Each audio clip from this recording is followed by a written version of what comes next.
All right, well, welcome, Megan. We're working on your assessment of your impact story. And I've invited you here because you're willing to be kind of our test subject and share with the world how this works. Actually, could you just introduce yourself really quickly? I'm Meghan Walsh. I'm the board chair for Roots Ethiopia. I am also the sort of do everything person. I would say I act basically as a volunteer executive director. So I am in charge of all the fundraising, which is why this is so exciting for me. Awesome. Well, thanks, Vegan. And yeah, you are all over the place. So, I mean, in terms of like on LinkedIn, I'm seeing you everywhere. So you are really getting out there. And I think this discussion will be a great way to just figure out how to get all that into your story. Um, when I do a impact story assessment, I look at five elements. That's context, action, uh, or sorry, approach, action, impact, and opportunity. So I'm going to go through with Megan. When I do these assessments, I give everyone feedback in the order of how well they're doing on these, so that you always know where to start and what you could kind of sit back on for a while and fix later or update later. Um, so we're going to go through your top one and your bottom one here, just to give folks a little taste of how this works. And if I do, I'm going to share the story that you shared with me, so we can take a look at your current documents. So, schooling for kids and skills for moms, so families thrive. Um, I rated your action the highest level, and action is really where you're showing your work. Throughout this document, you have so many great photos of people, so many great quotes, and let's see, some just statistics around how many kids are in the schools, how many students you're serving. You can see the students. You're really taking people to the work that's happening.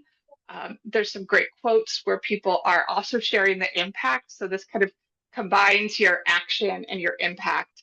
Um, I see things about how many, 1,600 women participating in the she groups, the humanitarian aid, how many families you're reaching, how much corn you're distributing, um, feeding people during a malaria outbreak, really kind of getting into some of the big things that are helping people. And I think having the photos and the quotes really bring to life the real people behind this. And so I love what you're doing here. I think, bringing more quotes and more stories forward is always helpful, but you got a short amount of time here.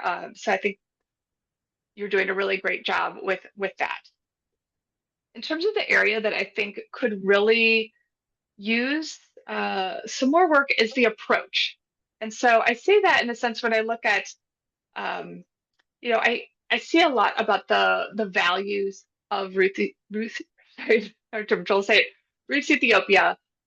You listen first, partner with families and communities to help make sure those priorities are a reality. I know on your website there's your principles and how you make decisions, but I feel like being able to show the Roots Ethiopia through this work, like we're really there in Ethiopia and seeing the people and hearing the action, but I want to know what makes Roots Ethiopia unique. And I say that in a sense, I think this people first approach is really great. But I think you can take it even further. You can like talk about how are you talking to people and using what they say to help make decisions. How are they participating in that? Is there an example to share? Um, and what are some ways that you bring your principles to life, like using local talent?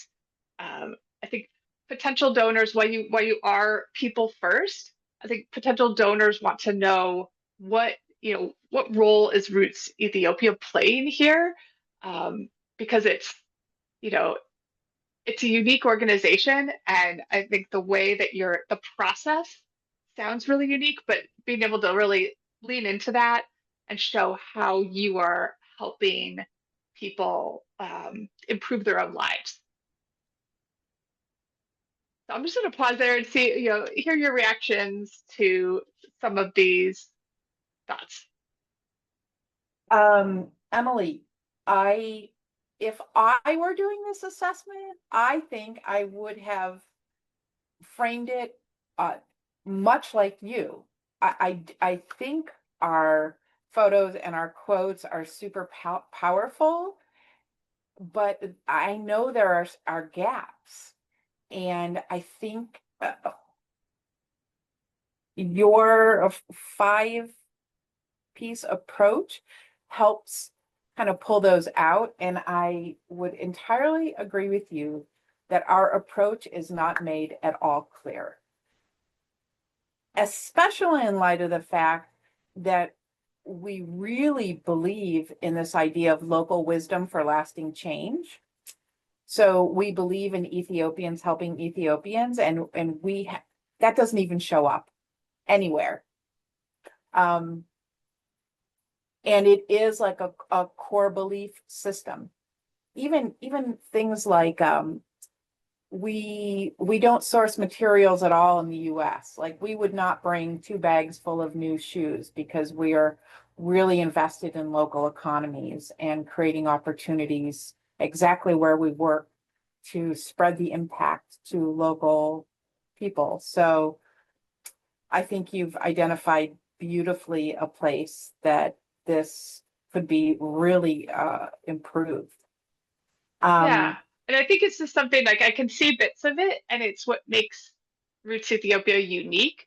And so that's where I just feel like there's more room to be proud of that, without overshadowing the people that you're working with. yeah, I love that.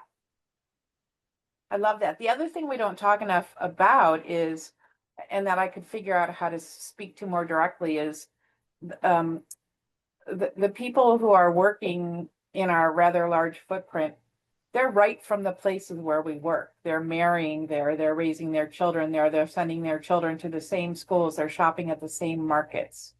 I mean, they have deep local knowledge, and that translates powerfully in our own kind of ability to make an impact. So I took notes. I'm Yeah. definitely going to work on that piece of describing who we are and why we are unique. Yeah, I think that's wonderful. Well, thank you, Megan. We'll kind of continue sharing the rest, but I just wanted to give people a little taste of how this works. All right, thank you. Thank you so much, Emily.